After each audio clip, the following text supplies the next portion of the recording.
Hey, how's it going? Take three. Okay, first of all, I have to move this cord or it's gonna just drive me insane. Get out of frame! Okay, everything's fine. Please take a moment to look at my signs.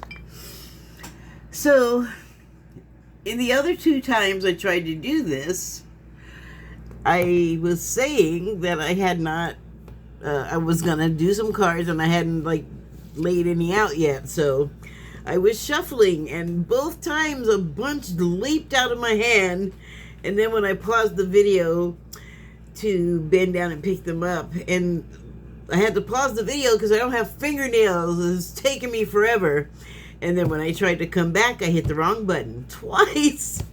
So the identical sequence of events happened. Anywho, hey, how's it going? Did you get a look at the signs? I hope so. Here, wait, I already did that, I think. Regardless, there, at any point, you could just pause and check it out if you're so inclined. So anyway, this time I'm shuffling because only two cards came out. I kept them. I haven't looked at them yet. The other times I didn't keep them because just too many popped out, and that's intimidating still for me. So, trying to maintain. Don't you dare do it again. Ooh, it almost did. So many. Yeah, that's like 4. It's not as many as before, but it's still too many. 4 and before. Ha ha ha. Oh, I just have to say something. I noticed this earlier when I was watching one of 2 shows that I'm watching that I'm definitely doing a Spirit TV critic video on. But I'm not going to do that here because it's 2 shows that have like a combined thing happening. But in one of them, one of the towns mentioned on the East Coast, I think in the New York or I don't know, the New York area, like Connecticut and whatever's close by there, there is a town they mentioned called Tinicum, right? So I didn't see a spelling, but listen, it's tin with an N, Tinicum, right? So here where I am, actually in the state where I am, on the West Coast, there is a place called Tillicum with L. So on the West Coast, it's L, Tillicum, and then you go to the East Coast, and it's Tinicum. So it's alphabetically, there's no M in the middle, but I have not come across this whole middle space. Does it have an M? Tillimum or Tillamuck? Something like that. So I didn't look it up. At the risk of losing this, please know, I'm going to pause and look it up and see if there's a middle place between the East Coast and the West Coast that's Tillamum or Tillamuck. You know what I'm saying, I hope. I'll be back. Okay, so there's not. There's never a guarantee that it was. I guess that was like a wild herring. A wild herring? A wild hair? Red herring, I think is what I meant to say. But whenever I run across something like that that seems similar and just sticks out in my mind for some reason, I chase it down because you never know. Might mean something significant somehow. Anyway, I just want 3 more cards. So, I was thinking about what to sort of talk about here with the cards. And it's just a lot of things are happening in the world politically that are affecting people, and there's this big class thing happening, and I wanted to remind everyone that here I try to remember that there's a number of things going on at once as far as reality is concerned, really. So, mainly, it's like everything can seem really scary and horrifying and overwhelming and make you feel small and powerless and insignificant, and it just gets to be kind of crushing if you allow that to happen. And I'm being reminded of the Gom Jabbar from Dune, the novel, and you will also see it in the movie. But my frame of reference with that stuff is always the Dune paperbacks, or the books rather. They are like my sort of a spiritual reference library in a way. But the thing about the Gom Jabbar is that you put your hand in this place that is like a whole other dimension of pain, but it's imagined in a way, like you definitely feel it, like you want to rip your hand away, but it also, I'm embellishing on like what I imagine it's like to have your hand there, because they tell you have to wait till it's over. You're not to move or pull your hand out while the process is happening, and it's a test.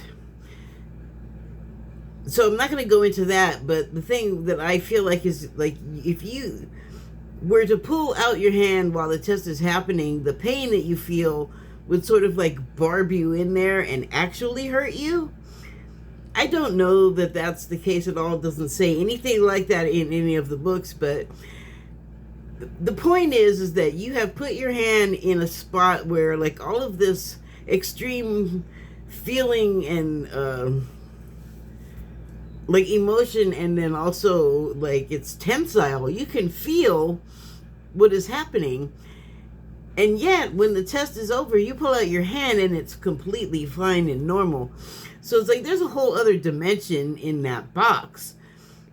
And the reason why I'm using that example is because life is kind of like that. Everything that you're living and feeling and seeing and experiencing and doing right now or last year or over the course of your life, whatever, as long as you're alive, you are feeling it. Like everything is as real as it can be, and yet it's not reality. Like you could almost say you're not really here. What it is, it's more like a portion of your like awareness is here, and then but not all of it. I'm not even going to try to go into all of that right now. You can do what you want with it, but the point is that there are at any time always this reality and yet another one just right alongside it. You may not be aware of it, or it may not be visible, or whatever it is that makes you know that there's like a veil between this reality and then another that is actually the real reality.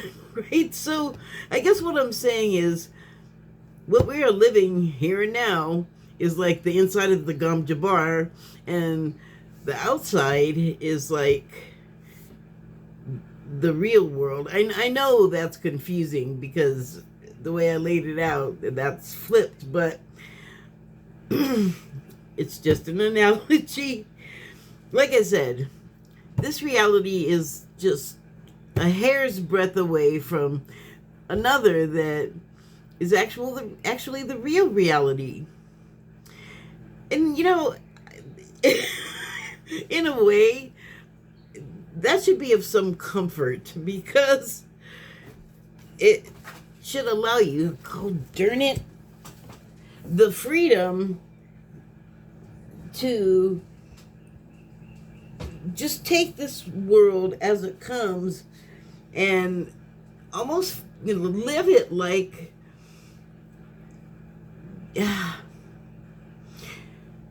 you're in a movie, except that, or a lucid dream. And anything could happen beyond the bounds of like waking reality. Hold on a second.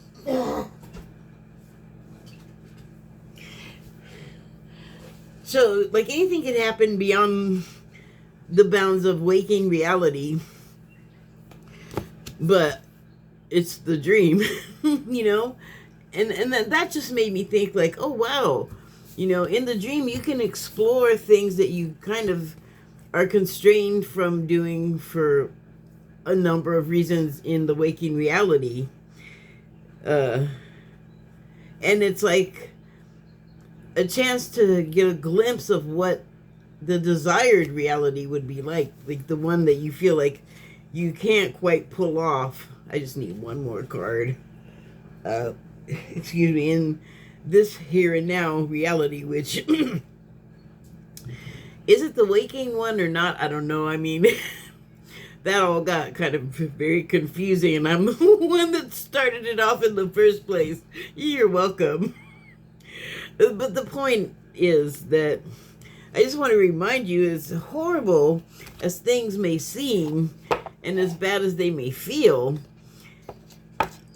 it's really not like all that bad. I've used the video game analogy a bunch of times too, where you have lives and you can die and come back and, you know, earn more lives or whatever it is in the game, but it's almost like life is infinite in the game because you can just start over and over and over and over. And that's, from what I understand, like in the metaphysical school of thought, that's what happens. Is like in that other, on the other side of the veil, in the other reality, that's the real one. That is the one where you go back and you like cash in for your new lives, or you reincarnate.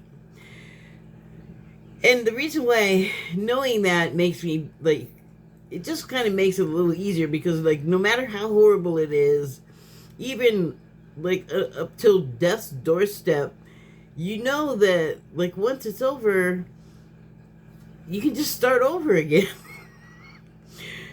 I don't know, like, I know I'm just saying it. It's not like easier said than done, I guess, is what I'm trying to choke out. But you gotta start somewhere. You gotta think of it in the first place to get anywhere with the idea, right? All right, let's see what I got here. So here's the first one. Keep it light, I guess, like I was saying. Laugh as much as you breathe. Love as long as you live. Have fun. Enjoy life. Nurture relationships. So, when I was talking, like just a second ago, I was thinking of a movie that is a Arnold Schwarzenegger movie, I believe.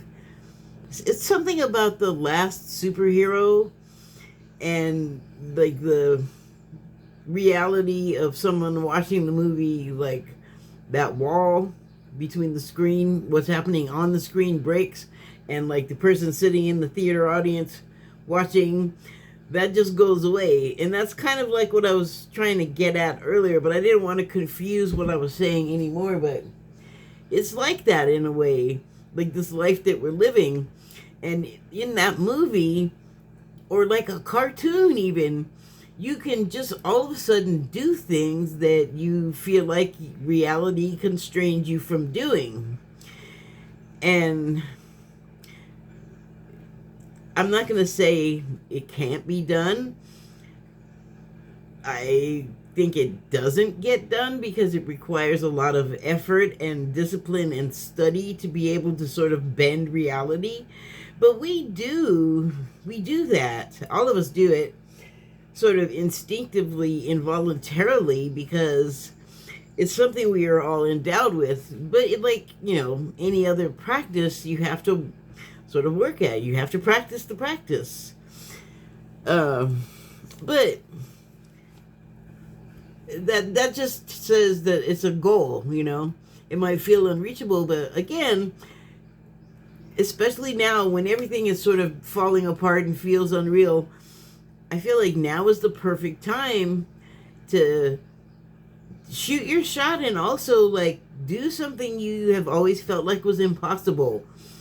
Um, I mean, within reason. I don't mean like anything harmful to other people or anything like that, but just to feel like you can exceed boundaries that have always held you back. You know, like I just feel like now's the time to seize the moment. And but all, you know, it doesn't have to be scary. Like that could take the fear element away and make it fun. That, I think that is like what I'm trying to get across. I don't even know. Anyway, I'm just gonna read the card again real quick. Laugh as much as you breathe. Love as long as you live. Have fun. Enjoy life. Nurture relationships. Well, it's always funner to do stuff with other people, I think. Well, I shouldn't say always, because that's not always true. Oh, it's my kitty. All right, so here's the next card I pulled. More fun. If you can't make that out, I believe it's one of those sort of like county fair rides or carnival rides where it's like a boat and it's suspended and it's just sort of, you get on it and it just swings you back and forth like a boat pendulum. I think that's what that is. It just is like a, I don't know, like it's that feeling you get in your stomach that some people find enjoyable, that like roller coaster hill thing, or sometimes you're in a car and there's like a big hill and then you crest the top of it and your stomach takes a while to catch up, or whatever it is. I don't know. It's been a while. But like I think that's all you get out of a really simple ride like that. But it's a change of your reality, and it's kind of fun to like have roller coaster stomach for people, I guess. It's not necessarily my favorite thing. Like I have never done the elevator drop ride, and if I can keep on avoiding it forever, I probably will. That just sounds terrible.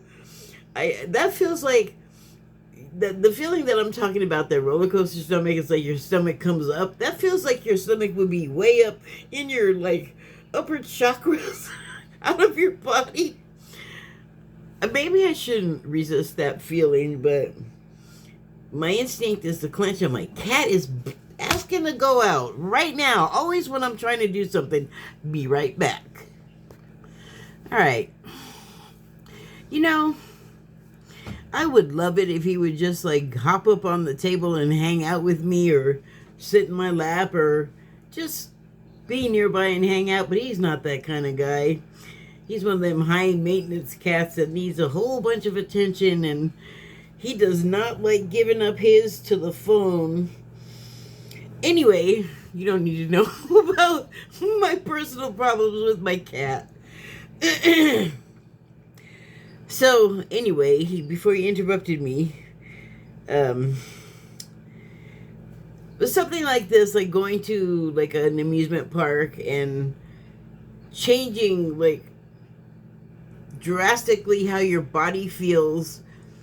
I think we need to do that, since we're like not nomadic hunter-gatherers anymore. And you know, we love a jump scare in a horror movie, but maybe we used to get all of that from like saber-toothed tigers chasing us, or you know, whatever the survival hunt thing was that is like still in us but doesn't get that same, you know, juice. But it's just like we change our names, we change our appearances because we feel like it gets stale and old or whatever, but we just need that new stimulus all the time. And so I don't know, like this is maybe a way to do it without like substance abuse or something.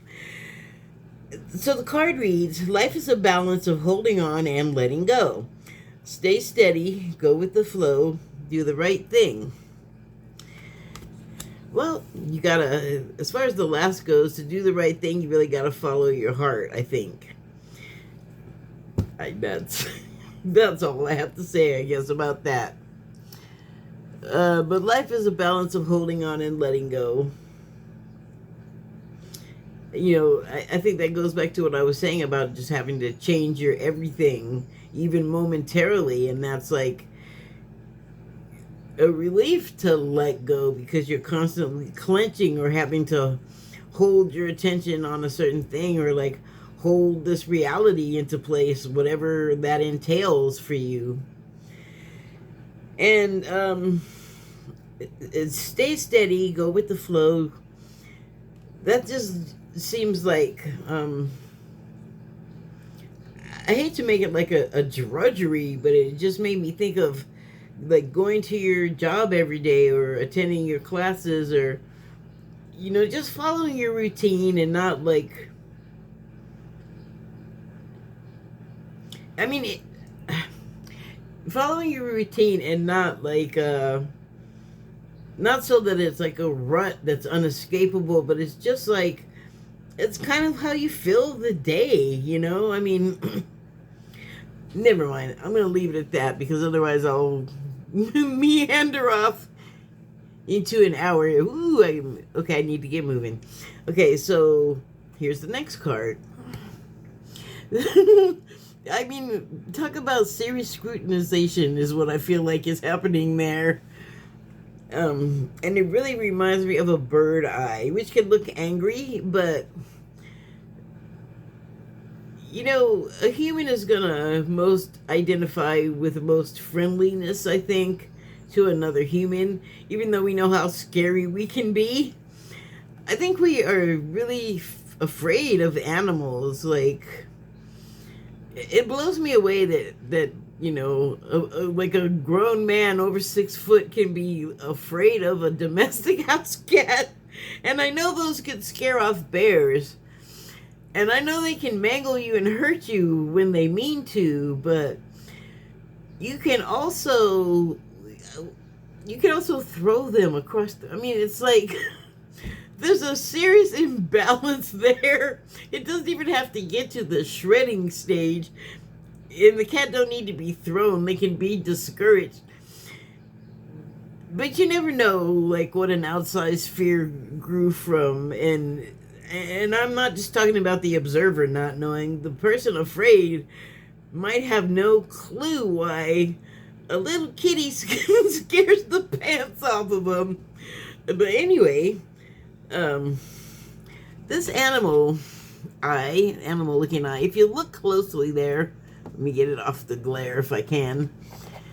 Get my indicator so you know what I'm talking about. In this inner black sort of pupil area, not the dark center, but this part right around here, there's spokes in that. And I just think that's interesting. I feel like a wheel with spokes can be like a calendar, can indicate like the passage of time. So I'm just going to pin that, I guess. This card reads, what you seek is seeking you. Believe, focus, intent, meet with destiny.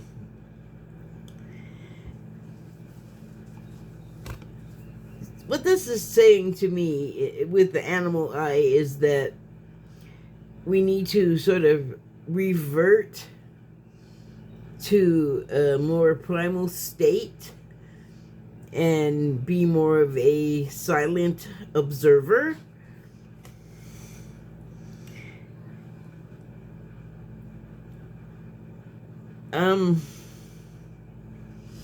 What you seek is seeking you. That just makes me think of that nomadic thing again. And the primal animalistic part just makes me think that we need to sort of review deeply parts of ourselves that are long neglected, like the ability to sense, like as a hunter-gatherer, for example, like when to move out of a place that's just no longer serving you, like maybe the game is all used up or has caught on to the hunt and like dispersed elsewhere, and It's just like there's no profit in staying in this place, and it may not be a literal geographical place. It might be like a stage in life or a state of mind. But I think that it says here, focus, intent, meet with destiny. I feel like that's a call to that sort of philosophical, why am I here? It's like a moment that you come to in life, like most of us in this lifetime. I'll say that and leave it at that. But sometimes we don't. Like sometimes the process takes so long that it entails several takes, like lifetimes. I don't know the details of that. That just came out, so I don't know. But when you focus with intent on that directive and desire, because I feel like either you like have this questing, this search, you're always seeking something, which is a common thing that like people in the metaphysical search will be called, or they're seekers. But to find your purpose in this life might require just the complete shedding of like all of the modern technology and cultural ways of thinking, because it's like in the way of seeing clearly to that place where the time has come for you to like meet your destiny, meet with destiny. So I guess like I'm saying you have to like let all of like the mod cons sort of fall away for clarity's sake to meet with your destiny, which is the here and now moment that is so thrilling and chilling for us all right now. Okay, so here's the next card. Okay, I don't know, it just made me think of America's Top 40. God, what was that guy? He did the voice of Scooby-Doo. Oh, come on. I hate it when my brain does this. Here, think of this thing, but don't remember most of it. Casey Kasem, thank you. And it is Sunday, which was the day his show came on. Let's go forward with that, though. Here we go. Can I just say that that's very a happy looking picture? Like, all of the colors are pleasing. It's got like the golden mic of the all-around pro broadcaster. It's got the music. He had the snappy patter. It was fun listening to Casey Kasem. I mean, if you're into that kind of thing, it's a radio thing for sure. That might be too antiquated for people, because I don't know that they do it the same way. Actually, there's some local stations here with like live people on there talking, and you can tell that there are people because they talk about their experience and so forth. I have some sneaky music playing, and I have it so low I can't even hear it. I'm going to turn it up just a little bit. Alright, so I'm going to read the card now that we set the mood. Sing like the birds, not worrying about what others think. Be yourself. Share your heart. Speak your truth. Okay, so I'll just say it.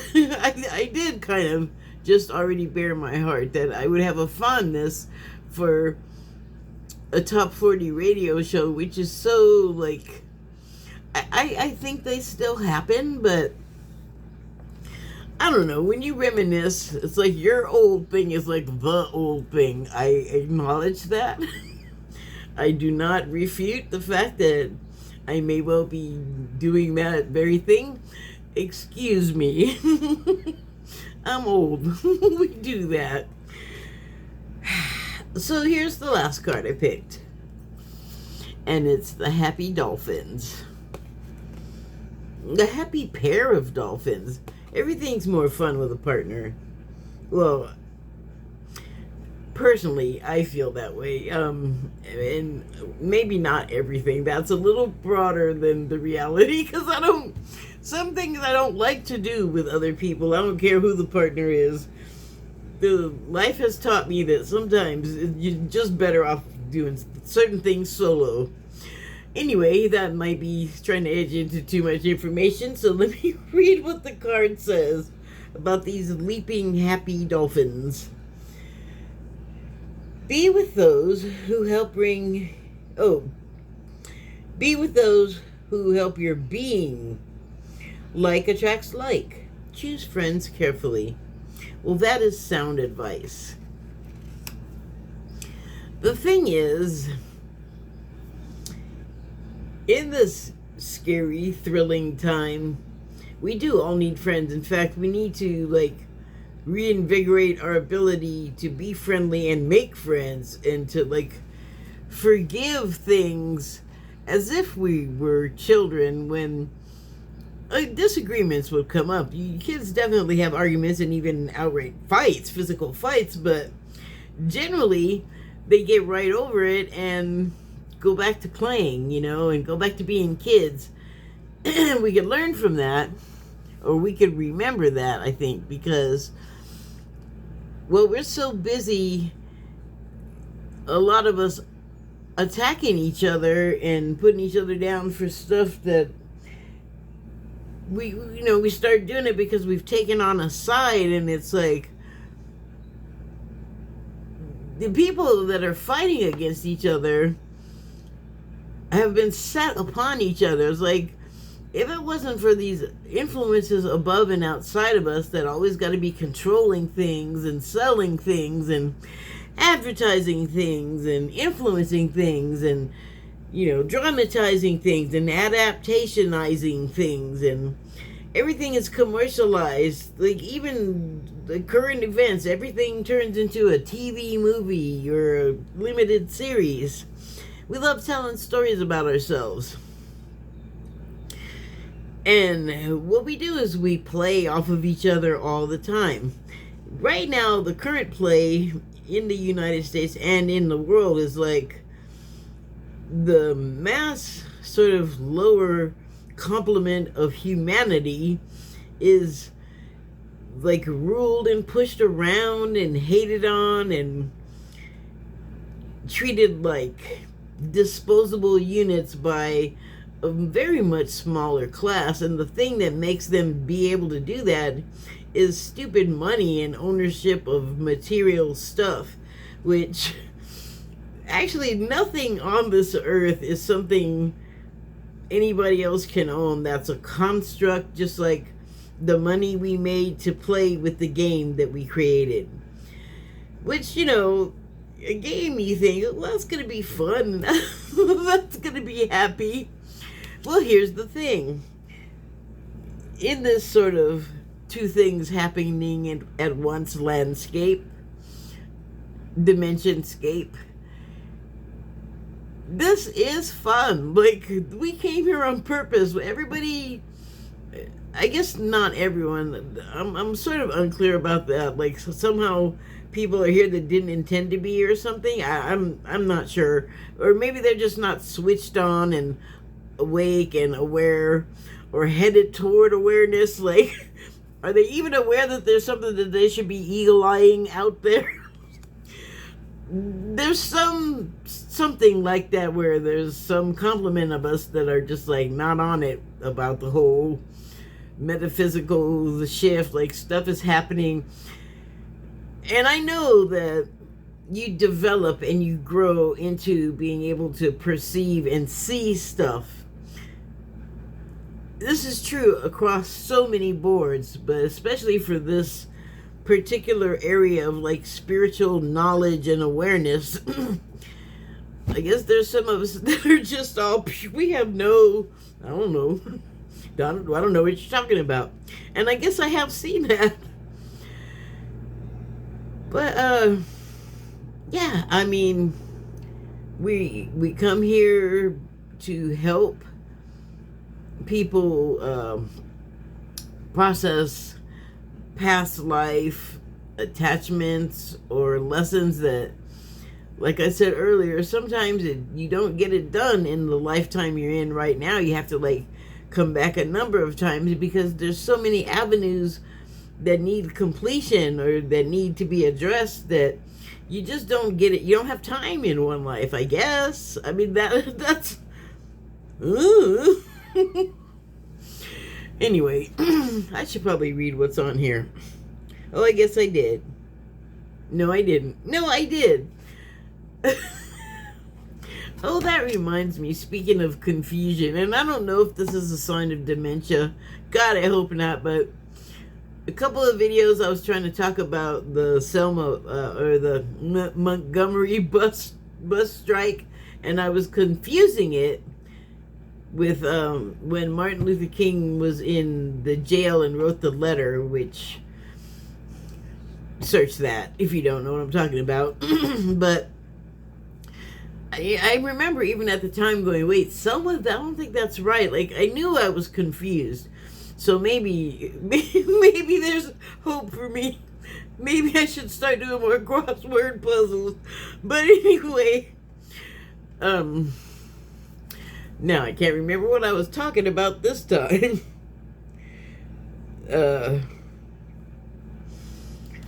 yeah, well, like the two realities. If you study the metaphysical stuff, what you're going to run into is that a bunch of ET stuff or even extra dimensional being stuff. And I think it might take some getting used to understand that when, like, religious people will say, like, God is the creator of everything, and then they'll be like, but not aliens. So, well, where'd they come from? How do they exist if the creator didn't create them? You see, I'm laughing about that because it's like, well, wait a minute, why are you putting conditions on these concepts? Like, who do you think you are? They're part of it. Everything is part of it being creation. So there are levels of understanding, just like the people where the metaphysical thing is like, what? I don't know what you're talking about. Just whoop, right over my head. You learn gradually to understand that, yes, the ETs are also part of everything. Like, there's levels. It's graduation. It's evolution. It's constant in our lives. Like, no one should be surprised about this process. How am I doing on time? Ooh, really good. So,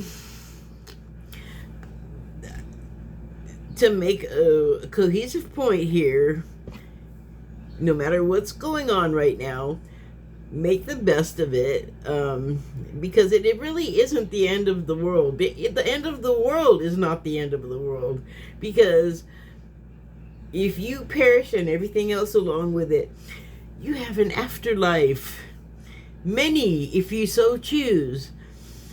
And that makes it a lot easier for me, especially in these times with ramping anxiety, which I absolutely feel. I am absolutely affected by things going on. It does give you a little bit of sunshiny hope to understand that the end is not the end. Everything that looks terrible here, you don't have to just accept it as if it's terrible. You can decide, like, to wake up one day and go, you know what? I'm going to be the kind of superhero I invent myself to be today, and I am going to influence my own world. We have that power. Thank you and good night.